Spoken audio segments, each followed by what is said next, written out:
To fulfill the way of the ace, a player must adhere to 3 requirements. The sight of your back must be an inspiration to your teammates. Any and all walls are to be crushed. All balls are to be spiked with full strength and complete confidence. Furudate uses the concept of the ace as a major theme in Haikyuu's story. The prestige of the ace makes it the most sought-after role in the sport. Players like Ushijima and Kiryu live up to the mantra, and the same goes for tiny giants like Hoshiumi and Udai Tenma, who achieve ace status despite their height. In fact, Udai Tenma takes the first rule to a new level by inspiring Hinata to pursue volleyball. Furudate provides different interpretations for who can become an ace and how a player achieves that status. No matter how a player manages it, the ace will always look to score and help uplift their teammates no matter the situation. In a series that evaluates all angles of what it means to compete, understanding the ace becomes essential. With so much focus on the concept of the ace and Hinata's dream to step into that role for Karasuno, Furudate makes the reader believe that Hinata will one day embody the way of the ace, that he will essentially be the ace of the entire series. In the end, Hinata's development goes in a different direction, and instead, Bokudo fulfills the journey of becoming the ace. If you're new to Annie Essays, here we are all about overanalyzing anime and manga. Each video on the channel is created under the belief that anime, same as literature and film, is worthy of in-depth analysis. If you enjoy this video, then consider supporting my Patreon. Even in a cast as varied, likable, and well-developed as Haikyuu's, Bokudo still stands out amongst the crowd. From his owl-like hair to his infectious enthusiasm, Bokudo screams fan favorite. While his moody personality and fun design serve as hooks into his character, Bokudo separates himself because he goes through the arc we thought Hinata would fulfill. Introduced in Haikyuu's second season, initially Bokudo serves as the development and characterization of Suki and Ushijima. Bokudo's passion juxtaposes Suki's "it's just a sport" attitude, and he plants the seed in Suki's mind that a single moment of brilliance will make you fall in love with the sport. At the same time, Karasuno had yet to play against a player of Bokudo's caliber. Here he prepares Karasuno for the monster they will have to overcome to make it to nationals: Ushijima. On top of Bokudo and Suki's relationship, it also takes no time for the owled freak to develop a connection with Hinata. Both radiate enthusiasm, and each obsess over the way of the ace. However, a key difference exists between the two. Bokudo has already achieved the status of ace for Fukurodani, while Karasuno's ace is Asahi, not Hinata. Now we have a paradox. Simultaneously, Bokudo exists as a top 5 ace in the nation, while also needing to develop into a reliable ace to reach his full potential. Bokudo's game lacks stability as a number of factors cause him to fall into a depression. From not playing on center court to hitting one type of shot so well you forget how to hit the others, Bokudo's mood swings keep him out of the nation's top 3 aces. To take the next step up the ladder, Bokudo must conquer his emo mode. For Fukurodani to survive Bokudo's ever-changing mood, the entire team adapts their style depending on Bokudo's engagement during a match. Fukurodani seamlessly shifts from over-relying on their ace to straight-up ignoring him for large parts of the game. It all starts with Bokudo's relationship with Fukurodani's setter, Akashi. During the second season's training camp, Furudate spotlights Akashi's ability to help Bokudo through his mood swings. Furudate takes this to the extreme, where we rarely hear Bokudo's inner thoughts, but only how Akashi perceives him to think. This storytelling decision has a few effects on how we understand Bokudo as a character. By not allowing the reader within the mind of one of the players, it shows Bokudo's simplicity of thought. You get the feeling he only thinks about the way of the ace and getting the audience's attention. Beyond that, you feel his potential growth has limitations. We have no idea if Bokuto desperately thinks he needs to overcome his mood swings, we only see how Akashi navigates them. Furudate creates a dependency on Akashi. Just like we need him to understand Bokuto, Bokuto needs him to reach his top form. In the Tokyo training camp arc, you get the sense that Bokuto will forever be limited by his emotions. No matter the technical ability of a player, they can't become a true ace if they fail to smash every spike. When Bokuto goes emo mode, he consistently fails to be a part of the game. Furudate plants the seed that will blossom into Bokuto's journey to finding reliability without the reader realizing it. By limiting Bokuto's thoughts to interpretation of others, Furudate hides in plain sight, a great example of how framing a character can create misdirection within a narrative. During the nightly free sessions at the Tokyo training camp, Bokuto gives a counterpoint to Suki's very understandable concern that he will put more effort into volleyball than he will get out in return. Bokuto found joy in playing when he acquired the skill to beat the player directly in front of him. Getting past blockers, outplaying an opponent, makes volleyball fun and worth pursuing. Bokuto's philosophy on having fun will be explored later in the story, but when he first makes mention of this, it is yet another example of the wildly different point of views you can have in sport. Multiple characters have their own approach to fulfilling the way of the ace. Asahi learns to trust in himself, Ushijima keeps up his insane physical standards, and Hoshiumi polishes his all-around skill. While many players have their own interpretation of the mantra, Bokuto's similarities to Hinata allow him to become the ace of the entire story. If you made a taller and stronger version of Hinata, you would get Bokuto. Both have a never-ending energy to play and get better. While Hinata doesn't have Bokuto's signature mood swings, they do have similar tunnel vision. Most of the time, they don't seem as smart as the other players on the court, but each has moments of wisdom where they make critical observations about volleyball no other player can see. Both players follow the same path to overcoming their limitations. For Hinata, it's physical, and Bokuto, it's emotional, but both need to be able to fight on their own. At Nationals, Bokuto transforms from an inconsistent star to a reliable ace, whose back serves as an inspiration to his team. He is the star of Haikyuu's longest match that doesn't include Hinata, Fukurodani versus Mugen Izaka. This match solidifying Bokuto as the most important side character in the story. No other high school level match in Haikyuu contains 2 of the top 5 aces in Japan. Here, Bokuto will face off against Kiryu, an ace considered to be better than Bokuto because of his reliability. In the time between this match and Tokyo's training camp, we have seen plenty from Bokuto. In his match against Nekoma, we see the lengths Akashi goes in order to keep him engaged in the game, but we also see that when Bokuto plays at his best, no one can stop him. Early at Nationals, you get the feeling that if Akashi ensures Bokuto stays on top of his game, they might win the entire thing. In fact, Bokuto shares a similar sentiment, as the night before he declared to Akashi that he doesn't plan on losing a game at Nationals.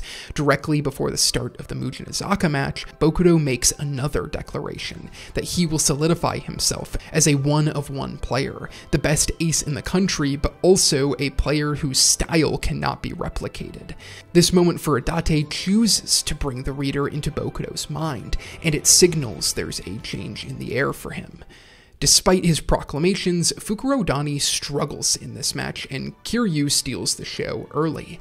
Kiryu's combination of core strength and technique allow him to get maximum force behind every spike. Even on sets that put him in a difficult position, he effortlessly adapts his build-up to ensure he can connect with as much force as possible. In many ways, Kiryu has the consistency that Bokuto doesn't. His mental state, previous plays, or how his teammates play never get in the way of his ability to hit every spike with perfect form. Kiryu has a mental fortitude that few players ever achieve. Teams rely on the ace for this exact reason, with various elements factoring into a team's success or failure. Everyone searches for a player that can brush off adversity and play in top form. Kiryu and Mujinazaka hit the ground running in that first set. A match framed by the team's best players sways to the first ace that draws blood. In fact, Furudate doesn't show Bokudo scoring a point until the final third of the set. Kiryu's brute force builds an 18-12 lead for Mujinazaka, while Akashi struggles to get a hold on the game. As Fukurodani starts to slip, Bokudo inserts himself into the game, but not in a way we would expect from an ace. First, it comes with his chest receive, and next, he helps on a block to put his team in a position to make a dig. Finally, Bokudo scores his first point, smashing the ball through to start getting Fukurodani back in the game. Up until this point in the story, we have only seen Bokudo's ability through the lens of Akashi. At the start of this match, Akashi loses clarity on the game, and with it, Bokudo fades. This spike declares to Akashi and the reader that Bokudo will not stay as a player who can't fight on his own, but as a true ace who will lift his teammates up, not the other way around. Bokudo forces his way into the spotlight and declares his development when he tells Akashi that he should take a short rest and refocus. And he does so on the bench, coming to the conclusion that he could never control Bokudo or players of his skill level. Fukurodani loses the first set, but Bokudo shows that he can play on his own. He arrives at a turning point once he understands how few games this team has left to play. If Bokudo wants to succeed past high school, he better find some consistency.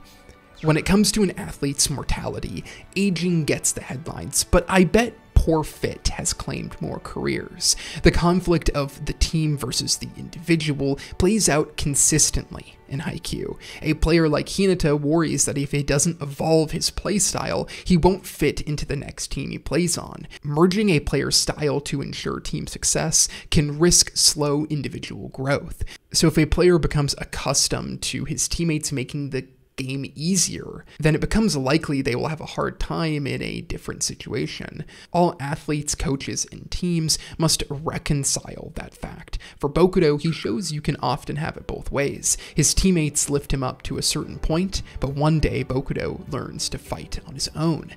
Furudate then dives into Bokudo's philosophy, fun above all else. Bokudo argues that fun comes when you can perform at a high level. The difficulty of training doesn't register with the terrible feeling you have when you perform poorly. A deeply profound ideology that's simplicity aligns with Bokudo's character. The individual must decide for themselves how much they can offer to a sport, but all understand that to truly enjoy it, you must find proficiency within it.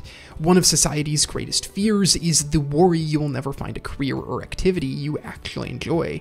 Bokudo shows that skill level is one of the largest factors in that equation.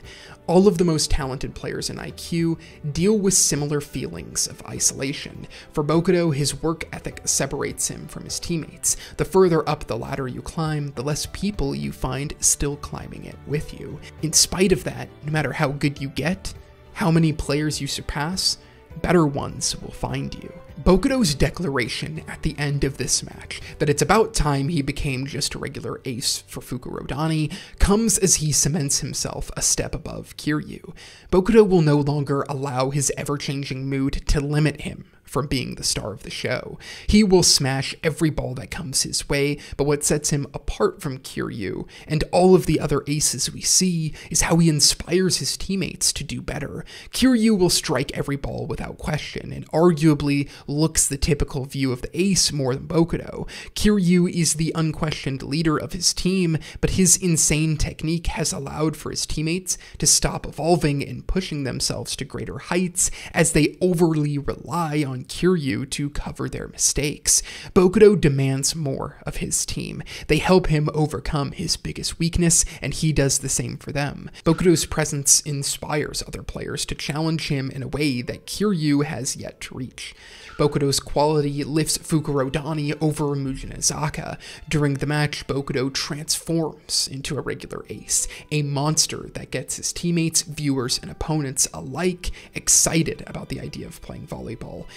No one can fully interpret the mind of Bokuto. At times, he is deeply intense, razor-focused on crushing his opponents.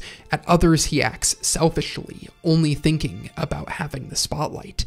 What we do know for certain is that no one plays volleyball like he does. In Haikyuu's final match, the MSBY Black Jackals versus the Sweden Adlers, we see Bokuto and the rest of the cast play for a final time. Bokuto now plays alongside Sakusa, Mia Atsumu, and Hinata. Furudate uses this match as the ultimate payoff for the majority of characters in the series. Bokuto confirms his growth during this match. When Atsumu tells him he better not mope when he misses a spike, Bokuto refutes that worry, saying he would never do that because he is a regular ace. And he plays like it, calmly assessing every situation and making the correct play every time. His enthusiasm affects his team. Even on a court with so much talent, Bokuto inspires his teammates, but he hasn't totally abandoned the past. We learn Fukurodani fell short of winning nationals, losing the championship match in 5 sets. Bokuto's teammates recognize how far he pushed them, and Bokuto promises he will continue to be a regular ace his teammates can be proud of. They continue to watch him grow, and he never forgets how essential they were in his growth. Teams demand more from their ace than any other player. A true ace must face adversity head-on and never allow that to impede their ability to play at the highest level. Bokuto embodies the idea of the ace, a player who consistently performs and inspires, and he does so in his own unique way. The ideal of the ace is an important thing to aspire to, the type of player and person that can turn hardship into fun, and no player inspires quite like Bokuto. His journey to becoming the ace comes full circle in the final spike of the series. No matter the circumstances, an ace will remain, to score and inspire. The legions of fans that all cheer for Bokuto show he has the same quality Hinata saw in Udai Tenma all those years ago. Even though Hinata would not fulfill the way of the traditional ace, he still reflects many of the same qualities an ace has. In this match, both Hinata and Bokuto have overcome their greatest hurdles. Hinata now one of the most well-rounded players on the court, and Bokuto as one of the most consistent. Hinata steals the show for a while, and with a match point in hand for the Jackals, makes a slide move to get the attention of Kageyama and the Adler's blockers for just long enough that Bokuto, Haikyuu's ace, has a clear path to winning the match. The final point scored in the story is not given to Hinata, but instead to the series' true ace, who embodies the 3 rules more than any other character. Bokuto smashes through the wall and marks his place as a regular ace. Hinata did a series-long decoy job by making the reader think he would be the purest example of the ace by the story's end. But all along, Bokuto was destined to complete the journey of becoming the ace. Thank you for watching this video. If you enjoyed it, then consider supporting me on Patreon. Soon I will be starting to do anime and manga watch and read-alongs exclusively there, so be on the lookout for more announcements about that in the future. Thank you again, and I hope to see you in the next one.